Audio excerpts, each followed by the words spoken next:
මැතිතුමනි විශාල මුදල් සංඛ්‍යාවක් වියදම් කළා.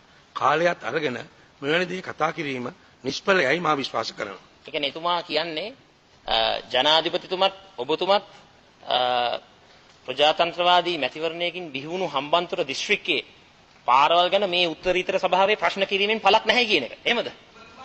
හරි. ඔබතුමා කියන්නේ නම් වාර්තා කිරීමට කැමැත්ත මේ කල් නෙවෙයි දැන් දෙන්න මොනවද? දැන් දෙන්නම් අනේ.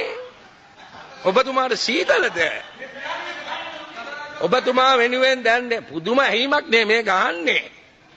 ඔබතුමා නිතර අසති අපි නිතර කියති. පසුගිය අවුරුදු 6ෙම නොවසති. දැන් අලුත් එන්ජින් එකක් සවි කරමින් සමුනාංශගතේ පිළිතුර තියනවාද? එහෙමයි පිළිතුර. මම ඉතින් ඔබතුමා ගමේ ඉන්න කාලෙත් එළියට දාලා තියෙනවනේ ඒක ඉතින් මට ඕක ගන්නක් නැහැ. රාජපක්ෂවරුන්ගෙන් ඕන දෙයක් විඳින්න මා කැමතියි. කීකරු උත්තර දෙමි. ප්‍රශ්නෙට අදාළ නැහැ. මෙය 2008 වර්ෂයේදී සංවර්ධනය කරන ලද මාර්ගයකි. ඇහුන්නේ. ඔබ ENT සර්ජන් කෙනෙක් ළඟට ගොස් කන සුද්ධ කරවා ගන්න මැනවි. හරි කියන්නකෝ. මේ වර විතරයි කියන්නේ. මෙය 2008 දී ඇහුණයි. සංවර්ධනය කරන ලද මාර්ගයකි. මේ මාර්ගය රම්මල සපුතන්ත්‍රී කන්ද මාර්ගයේ ලෙසද හඳුන්වයි. වැරදි ප්‍රශ්නෙට උත්තරේ දෙන්නේ. මම අහුවේ වල්ගම් මුල්ල ගැන. මොකද? එතුමා ළඟ ෆයිල් වැඩි. මොකද වෙලා තියෙන්නේ? බලන්න. ඔබතුමාගේ ප්‍රශ්න ඔක්කොම කොන්ක්‍රීට් නිසා මම හිතන්නේ වර්ධිනවා ඇති. ගොඩක් ඒක. හරි මම උත්තර දෙනවා. හරි. ඒක ගැන මම කනකාල් ප්‍රකාශ කරනවා. කතානායකතුමනි වෙලා තියෙන කොළඹින් ගියාම තේරෙන්නේ නැහැ වාට මේ. අයන්න 1 2006 වර්ෂයේදී සමෘද්ධි ප්‍රතිපාදන 0.5යි ඉස්සරහට 0යි මුලට 1යි. ගණන් හදාගන්න. 0.5යි මුලට 0යි මුලට 1යි. වෙන් කර ඇත. මොකද කිව්වේ?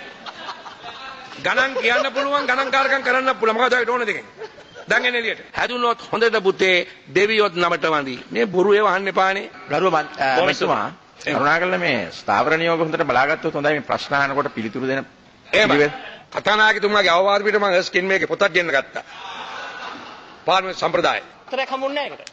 කාලේ අහන්නේ. මේ වරද කරපු නිලධාරීන්ට යම්කිසි පියවරක් ගන්නවද? එසේමයි. මේ මාර්ගය කොච්චර ඉක්මනින් පිළිසකර කරනවද? වහාම නිලධාරීන්ගෙන් අහන්න ඕන මම ඔයාලා මේක කොච්චර දවසකින් දෙනවද? ඉතා ඉක්මනින් දෙන්න ඕන. වැරදි කරපු නිලධාරී සිටිනම් ඔබතුමා මයි දෙන්නම යන් ගස් බැනලා දඩුවම් කරනවා. හරි එතුමා තේරෙන හැටියට එතුමා උත්තර දීලා තියෙනවා. සම්මාංශයේ කලබල වෙන්න වැඩක් නැහැ. කවන්නේ නැහැ ඉතින් එතුමා සත්‍යයේ සදාන. මේ සභාවට දැනුම් දෙන්න ඕන මේ